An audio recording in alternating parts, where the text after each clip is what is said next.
Tsukasa's preparing for war, but we've got a water wheel.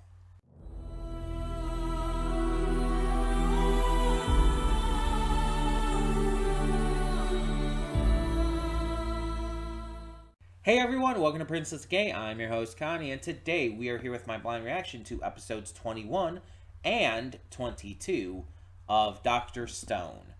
Yeah, we're doing 2 more episodes again this week, and the reason for this is I want to kind of finish out this season, and it's not the case of like, oh, I just want to rush through it and get this season done and over with. It's more the case of we've been reacting to Dr. Stone for a long time, and most of it we've been doing single episodes. And we never took a break with this, and I'm starting to get to the point where I'm worried about burnout. So I think the best course of action is to just kind of get through these last episodes and take our break. Take a break between seasons 1 and 2 and get to some other stuff, allowing us to refresh and be ready for more. Looking back on it, it would have been nice to take a break, but honestly, I wasn't entirely sure where a good point to take a break would have been. Because there's like the points you normally would, it's like you had notable story going on at that point, and it's like, do I take a break in the middle of that? I kind of didn't want to. So we just never ended up taking a break, and again, I'm starting to feel like I'm on the verge of burnout. I'm not feeling burnout yet, but I'm feeling like I'm probably on the edge of it. So we're doing 21 and 22 today, and then next Monday, before we go on to our spring break, I will be doing 23 and 24. I'm just saying this right off the bat. We are finishing season 1 next Monday. That way, once we come off of spring break the following week, we will be coming back to a new show. That's right. On Tuesday, April 9th, which is 2 weeks from today, we'll be coming back to a different show in the Dr. Stone slot, because we'll have finished season 1 of Dr. Stone. And I'm going to tell you what that show is after we finish next week's final 2 episodes, 23 and 24. I'm not telling you today. You'll find out next week. But again, next week's Dr. Stone will be on Monday instead of Tuesday.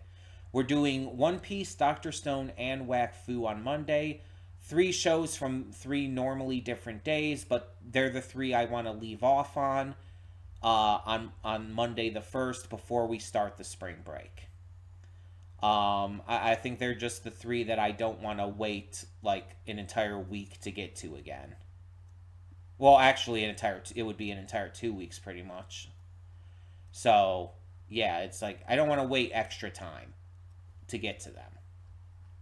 So those 3 will be on Monday. On Tuesday, the spring break begins, and that goes until the next Monday, April 8th. At that point, we come back and everything continues as normal. But, like I said, Dr. Stone will be finished for that point, and we will have a different show. But, like I said, I'll announce what's replacing Dr. Stone next week. In the meantime, let's get back to talking about Dr. Stone. So, Tsukasa knows they're coming. He is keeping an eye on the spies in his camp, who he basically admits are probably spies, but he also knows that they have no way of contacting our heroes. However,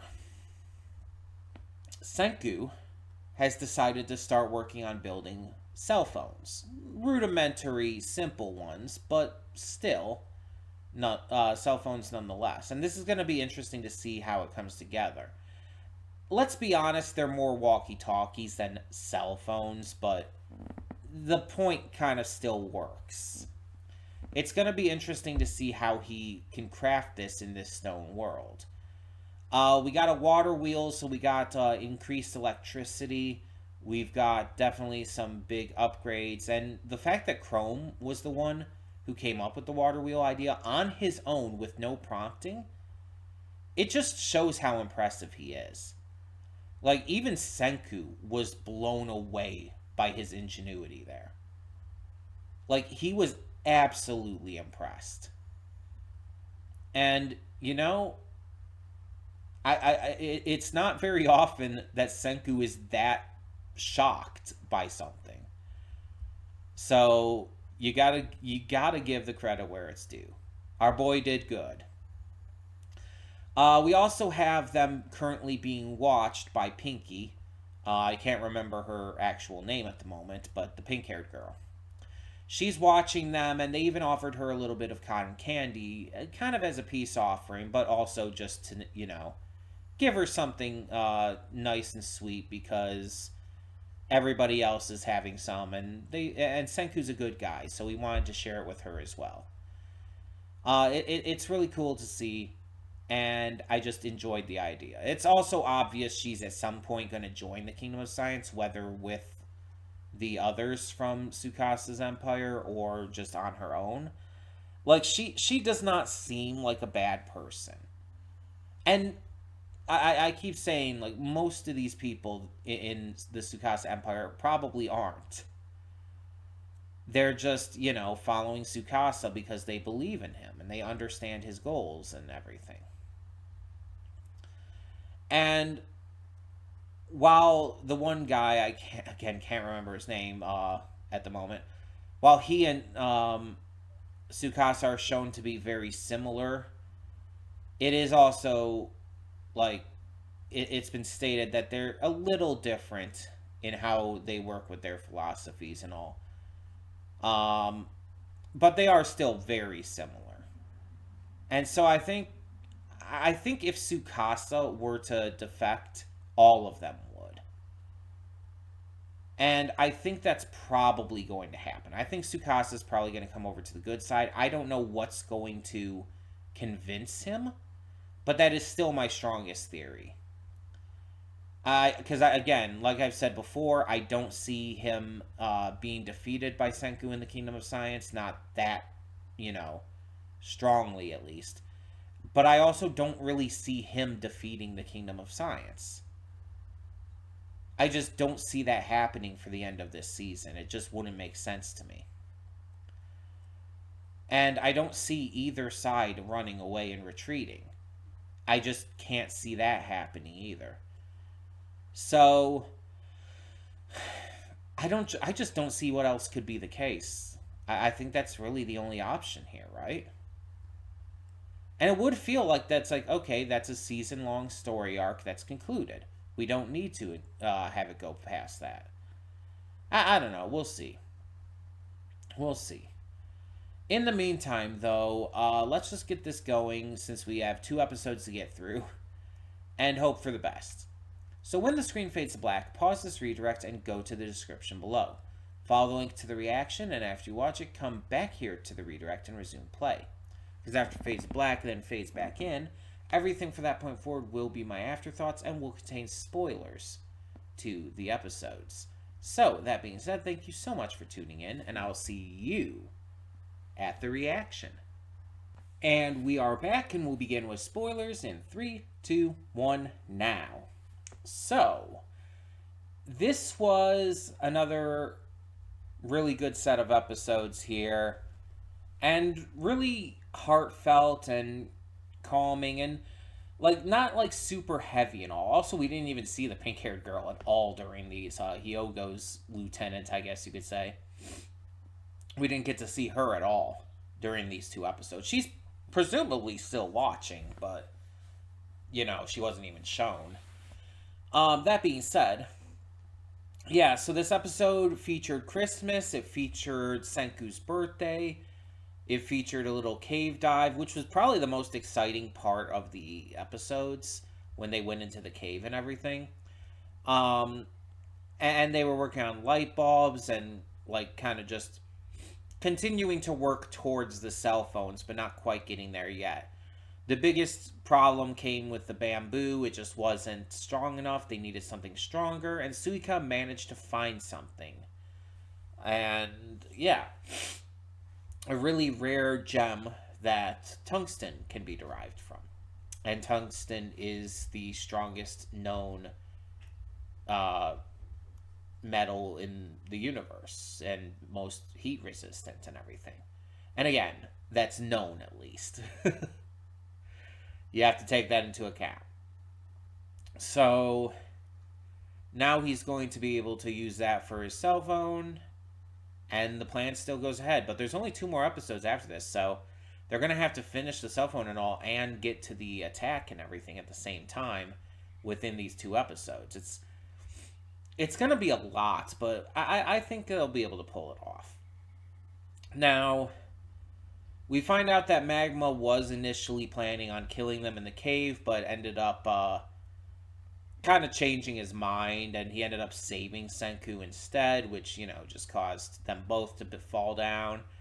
But, he's cooperating now. He's on the side, and his only thing is he just doesn't want to find any of this science lame. So as long as Senku continues to impress him and everything, then he's good. He's fine with things, at least for now. They found what they needed and everything, and yeah, it's really cool to see how things are progressing and just how down to earth these episodes were. And I think that's going to be important because I feel like the next couple episodes are going to be a little more intense, being the final 2 of the season. So just have a little calm before the storm and all.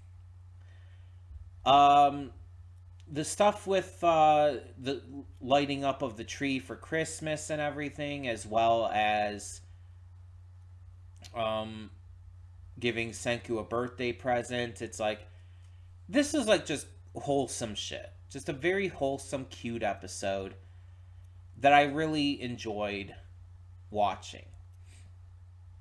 And I like seeing Gen just like having been fully enraptured by Senku even before he actually met him. Getting to see how he wanted to put this all together. We actually don't know what he promised Magma though. He's like, bring Senku back in 3 days time at night and everything. But I don't think it actually said what he was promising to give to him, unless I somehow didn't see that part. But it's like, we know he promised him something, but I don't think it actually said what. I might be wrong. I might have just somehow missed it. But yeah. Either way, we get to see that pretty much everyone in the village has just like grown to really care for Senku and really appreciate everything he's done. And it's great to see just this community coming together in such a strong way. It's always just wonderful to see that kind of thing. So, yeah, that leads us into next time. Like I said, next week we will be doing Dr. Stone on Monday. Because next Tuesday starts our spring break. So the last 2 episodes of the season will be Monday. And then after that, the week after, we will be starting a new show in its place. Like I said, I'll reveal what that show is next week when we do the finale. I'll reveal what the replacement show is then. But for the time being, I am excited to see how this closes out. With the fact that they've got to finish the cell phones and everything before we even get to the final battle, like, this battle's not going to last too long, is it?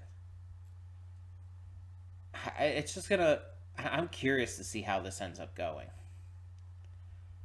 I genuinely don't know yet, but we'll see. So, thank you all so much for tuning in. Tell me in the comments below what you thought of these episodes. Sorry I haven't said a lot. I just don't feel like there was a lot to say with these episodes as it was. They're very simplistic, just easy to watch episodes that don't have a lot to discuss.